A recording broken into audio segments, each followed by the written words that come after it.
বাজার থেকে ফুলকপি কিনে আনার পর প্রায় সময় আমরা ফুলকপির পাতাটা ফেলে দিই। রেসিপিটি দেখার পর আশা করছি আর ফুলকপির পাতা ফেলে দেবে না। তাহলে চলো দেখে নিই রেসিপিটা। প্রথমে ফুলকপির পাতাগুলো ছোট ছোট করে কেটে নিতে হবে। এবার একটা পাত্রে একটু জল দিয়ে আর সামান্য একটু লবণ দিয়ে পাতাগুলো ভাপিয়ে নিতে হবে।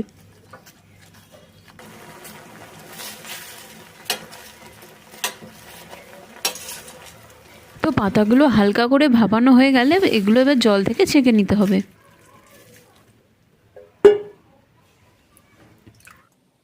সর্ষের তেল দিয়ে এতে দিয়ে দেবো কালো জিরে আর 6 কোয়া আস্ত রসুন আর কাঁচা লঙ্কা কুচি। আর এখানে আমি শুকনো লঙ্কা দিইনি, তোমরা চাইলে দিতে পারো।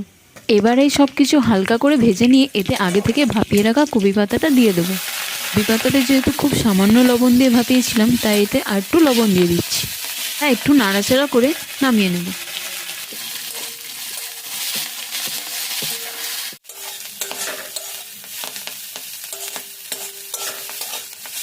মিশ্রণটা আমি নামিয়ে নিয়েছি। এবার এটা ঠান্ডা করে অল্প জল দিয়ে একটা পেস্ট তৈরি করে নেব। কড়াইতে দিয়ে দিচ্ছি পরিমাণ মতো সর্ষের তেল। আগে থেকে বেটে রাখা কপি পাতাটা দিয়ে দেবো। কপি পাতাটা দিয়ে এটা অনেকক্ষণ নাড়াচাড়া করবো, যতক্ষণ এটা একটা শুকনো শুকনো হয়ে যায়।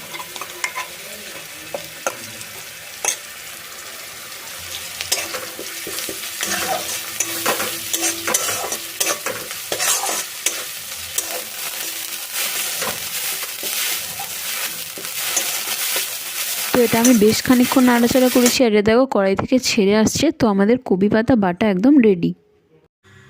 আর এই কপি পাতা বাটা দিয়ে কিন্তু গরম গরম একতলা ভাত শেষ হয়ে যাবে। আপনারা একবার হলো বাড়িতে এই রেসিপিটি ট্রাই করুন। আজকের রেসিপিটি কেমন লাগলো আমাকে কিন্তু কমেন্ট করতে ভুলবে না। আজ এই পর্যন্তই। সবাই অনেক ভালো থাকবেন। টাটা।